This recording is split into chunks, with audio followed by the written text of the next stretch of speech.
जहानाबाद पहुंचे पूर्व सांसद आनंद मोहन ने नीतीश सरकार पर जमकर हमला बोला।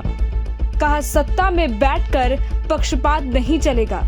शराबबंदी सही है, लेकिन उसे सही तरीके से लागू नहीं किया गया।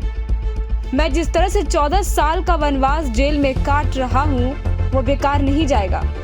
उन्होंने कहा कि पक्षपात जो लोग कर रहे हैं और लोकतंत्र के लिए वो सही नहीं है।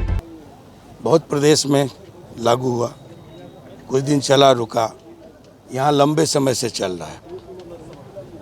ये एक सराहनीय कार्य था माननीय मुख्यमंत्री जी का, लेकिन जो उसका हश्र है, जो देखने को मिल रहा है, जो ज़मीनी हकीकत है, वो उनके अरमानों के विपरीत है। क्या लगता है इसे हटा देना चाहिए? अब ये हम नहीं कहेंगे, शराब कोई अच्छी चीज़ नहीं है जिसको हम कहेंगे हटा देने के लिए, लेकिन अगर लागू हुआ है तो इसको पूरी तरह मुस्तैदी से लागू होना चाहिए, है ना? वरना राजस्व की भी हानि हो और पैरेलल समानांतर, है ना, एक सरकार भी चले, है ना, अर्थव्यवस्था भी डेवलप करे, ये अच्छी बात नहीं है। हम समझते हैं कि शराबबंदी के बाद, है ना, एक पैरेलल अर्थव्यवस्था बिहार में जो समाज को भी प्रभावित कर रहा है, राजनीति को भी प्रभावित कर रहा है। तलवार के धार पर सरकार है, क्या लगता है कि 5 साल काट पाएगी? ये तो उनके मित्र लोग जो जिनके समर्थन पर हैं वो जाने। रोज उथल पुथल स्थिति है। हम भी आपकी तरह मीडिया के द्वारा जेल में देख लेते हैं,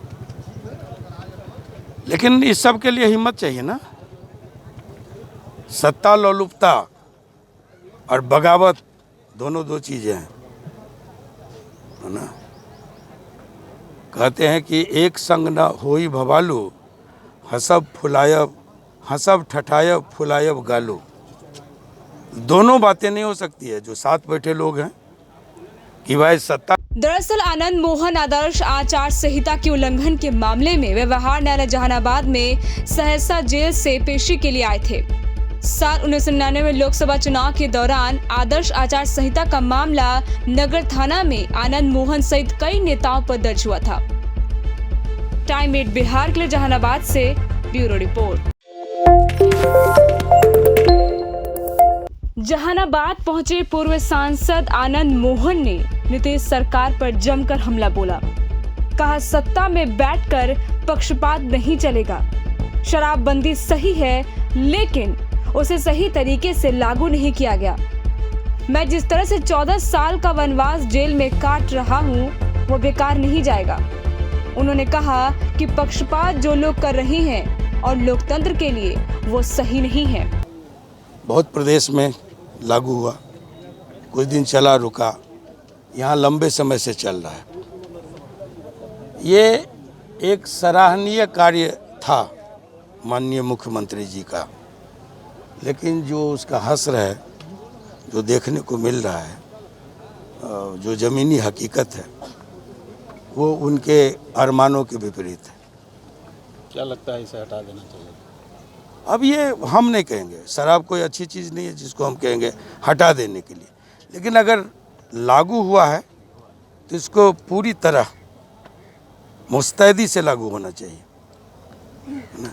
वरना राजस्व की भी हानि हो और पैरेलल समानांतर, है ना, एक सरकार भी चले, है ना, अर्थव्यवस्था भी डेवलप करे, ये अच्छी बात नहीं है। हम समझते हैं कि शराबबंदी के बाद, है ना, एक पैरेलल अर्थव्यवस्था बिहार में जो समाज को भी प्रभावित कर रहा है, राजनीति को भी प्रभावित कर रहा है। तलवार के धार पर सरकार है, क्या लगता है कि 5 साल काट पाएगी? ये तो उनके मित्र लोग जो जिनके समर्थन पर हैं वो जाने। रोज उथल पुथल स्थिति है। हम भी आपकी तरह मीडिया के द्वारा जेल में देख लेते हैं, लेकिन इस सब के लिए हिम्मत चाहिए ना। सत्ता लोलुपता और बगावत दोनों दो चीज़ें हैं, है ना। कहते हैं कि एक संग न होई भवालू, हसब फुलायब, हसब ठठायब फुलायब गालू। दोनों बातें नहीं हो सकती है जो साथ बैठे लोग हैं कि भाई सत्ता। दरअसल आनंद मोहन आदर्श आचार संहिता के उल्लंघन के मामले में व्यवहार न्यायालय जहानाबाद में सहरसा जेल से पेशी के लिए आए थे। साल 1999 लोकसभा चुनाव के दौरान आदर्श आचार संहिता का मामला नगर थाना में आनंद मोहन सहित कई नेताओं पर दर्ज हुआ था। टाइम 8 बिहार के लिए जहानाबाद से ब्यूरो रिपोर्ट।